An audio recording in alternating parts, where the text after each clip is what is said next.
Dolorosamente, muchas veces se ha dado una interpretación dañina de la realidad del mal. Se comprende que cuando se habla del mal, hay gente que se horroriza, pero no debemos prescindir del mal, ya que trae funestas consecuencias para la persona y la sociedad. Millones de personas, según la historia, han sido fríamente asesinadas. Y si esto no es mal, entonces, ¿qué es el mal?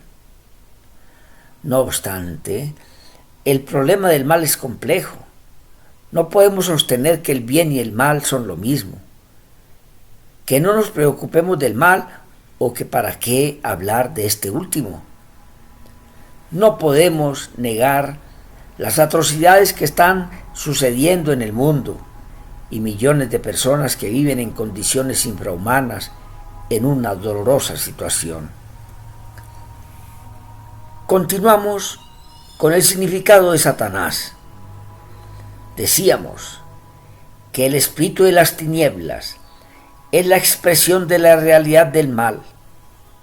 Constatamos que toda persona está atravesada por dos impulsos que la constituyen: la alteridad y el egocentrismo. Vamos a dedicarnos seguidamente al egocentrismo. El egocentrismo nos lleva a realizar cierto gusto, a aplastar al otro, porque esto con frecuencia nos lleva al placer de hacer que el otro haga lo que uno quiere. Podemos tomar hoy las estructuras sociales y económicas de este mundo, donde existe placer de acumular grandes cantidades de dinero para derrocharlo, cuando al mismo tiempo existen en la tierra 3.000 millones de personas que no tienen lo necesario para vivir dignamente. Así no hay nada. Todo es construcción de los hombres. Si lo queremos cambiar, lo cambiamos. Todo es fruto de la construcción de las personas. Este es pues el egocentrismo, y se necesita construir un nuevo modelo económico mundial que permita la superación de las injustas y altas tasas ascendentes de pobreza que imperan en la humanidad. Juan Pablo II afirmó: como perversas y pecaminosas las actuales estructuras económicas vigentes, que tienen como eje la acumulación de riqueza en pocas manos, y no el desarrollo integral de toda persona y del conjunto de los pueblos.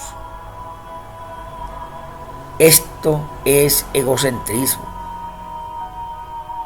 En la tradición cristiana se nombra con una palabra que también irrita susceptibilidades: el pecado. El pecado es el egocentrismo. La palabra pecado viene del latín peccatum, que significa cometer una falta. Faltar entonces es pecado. Pecado es la falta de amor, de solidaridad, de alteridad. Y aquí entonces llegamos a este otro impulso de nuestro cerebro, que es la alteridad. Alteridad viene del latín alter, que significa otro. Experimentamos que hay un impulso en nosotros que nos trae verdadera plenitud, la de salir al otro gratuitamente, desinteresadamente, y al mismo tiempo dejarnos llevar por él, invadirlo, en relaciones desinteresadas. La alteridad es el amor, es la experiencia de salir al otro gratuitamente y dejarnos invadir por él. ¿Y quién es Dios? El absolutamente otro, el otro. La dinámica de la alteridad, ese es Dios. Existe el tentador del espíritu del mal. En la experiencia bíblica, el acontecimiento del demonio acaece desde lo más hondo de nosotros mismos. No hay que pensar que Satanás es un señor de rabo largo, con cachos y tridente, que está chuzando las zonas posteriores de las personas, que las atrapa. Son figuras simbólicas para expresar un hecho.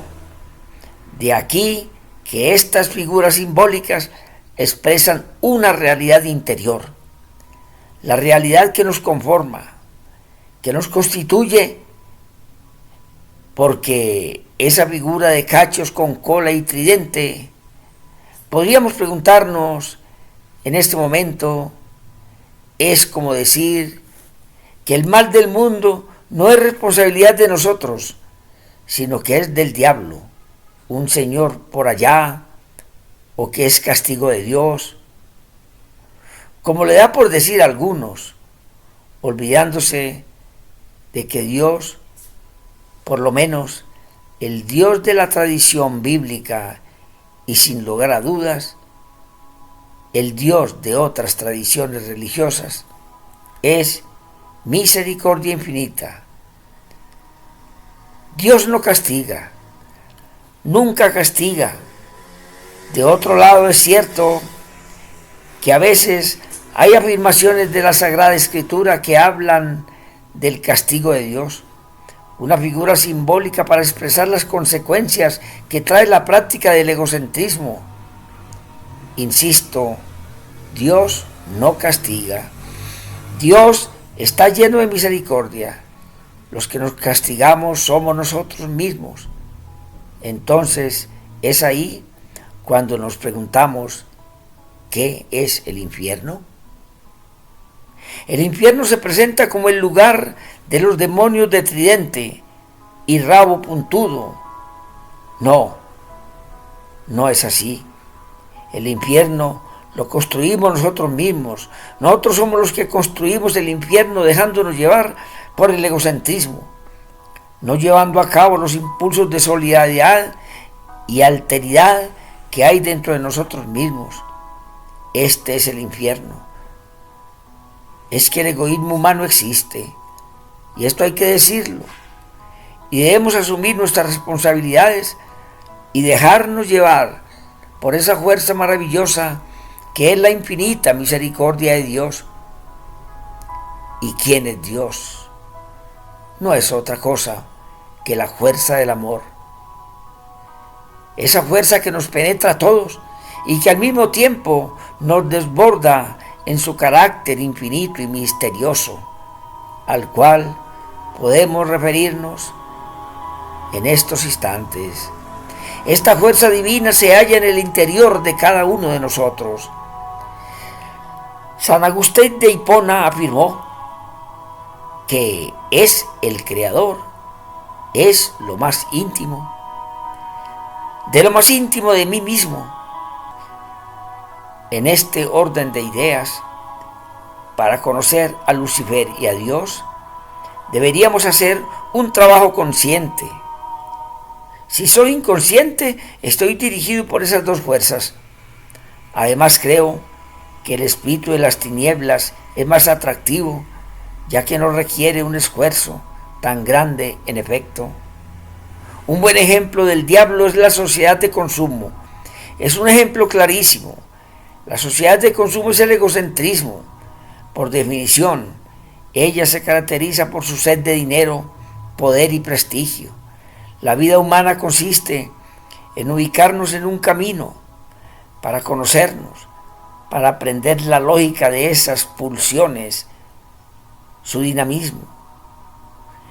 En la tradición espiritual de todos los pueblos existen caminos para llegar a esta ubicación, y en la tradición católica también. San Ignacio de Loyola vivió todos los excesos del egocentrismo, asumiendo su dinámica y su falsedad hasta el fondo cuando se convirtió. Aprendió, captó cuál era la dinámica del bien y del mal, es decir, cuál era la lógica de la alteridad y del egocentrismo, y escribió todo esto como un proceso de conocimiento interior. San Ignacio tiene una denominación muy acertada del demonio. Habla de una especie de serpiente, de una versatilidad y una agilidad impresionantes. Ese es el mal. El mal es tremendamente versátil, tremendamente sutil y utiliza una cantidad de artimañas y de mecanismos de defensa impresionantes. San Ignacio de Loyola dice: hay que encontrar a Dios en todas las cosas.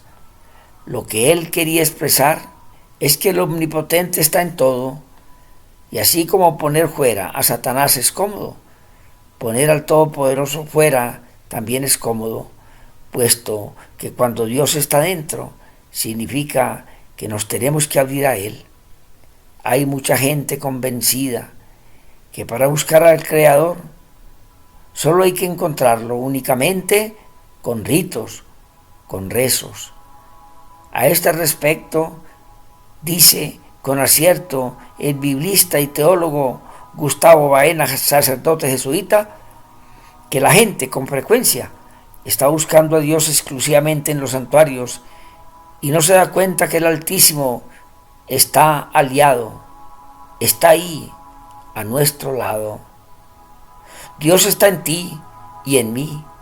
Jesús nos dice en el Evangelio: todos los que hicieron con una de estas personas más pequeñas, conmigo mismo lo hicieron. Dios es amor. Es una renuncia interpersonal. Si yo amo a otra persona, solo puedo relacionarme con ella en la medida en que la admita como es. Esa es la tarea de la vida. El perdón supone un fino conocimiento de la interioridad humana. El perdón es ser conscientes que todos hemos hecho daño, y como todos hemos hecho daño, en mayor o menor medida, no tenemos por qué pararnos y decir: yo no perdono a nadie. Un bello ejemplo del perdón es el relato de la mujer adúltera que todos conocemos, el cual encontramos en el Evangelio de San Juan. El perdón es misericordia, es ser indulgentes con nosotros mismos, es reconocer mi realidad, es un gesto de amor bellísimo. Quien no perdona, no se perdona a sí mismo.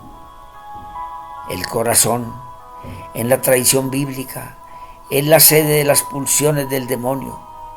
Por esto, el corazón también está atravesado por Satanás, por la pulsión del egocentrismo. Pero, ¿cuándo está el diablo dentro de mí? ¿Qué manifestaciones tiene el demonio en el corazón humano? Estas manifestaciones las constituyen el egoísmo, la sed de dinero, la sed de poder, la insensibilidad frente al hermano, la intransigencia, la prepotencia, la soberbia, el creernos más que los demás, el creer que nadie tiene que decirnos, el creer que todos tienen que callarse cuando hablamos. Dejamos llevar por estas expresiones, genera la frustración de personas y comunidades humanas, resentimientos, odios, injusticias, violencias. Esta situación conforma el pecado. No nos digamos mentiras. El diablo existe, pero no está afuera, sino dentro de nosotros. Por esto, cuando Jesús ve que el apóstol Pedro asume actitudes egoístas, lo percibe como un demonio y se refiere a él exclamando: apártate de mí, Satanás. En el mismo sentido se expresa al Hijo del Hombre cuando afirma: no es lo que entra de fuera al hombre lo que lo daña, sino lo que sale de su interior. Cada uno de los humanos participamos de esa realidad que llamamos Satanás, la cual nos atañe en la medida que nos abramos a Dios. Hermanos en Cristo, gracias por estar una vez más con nosotros. Amistad Divina Misericordia, un canal de oración y de evangelización. Suscríbete. Hasta pronto.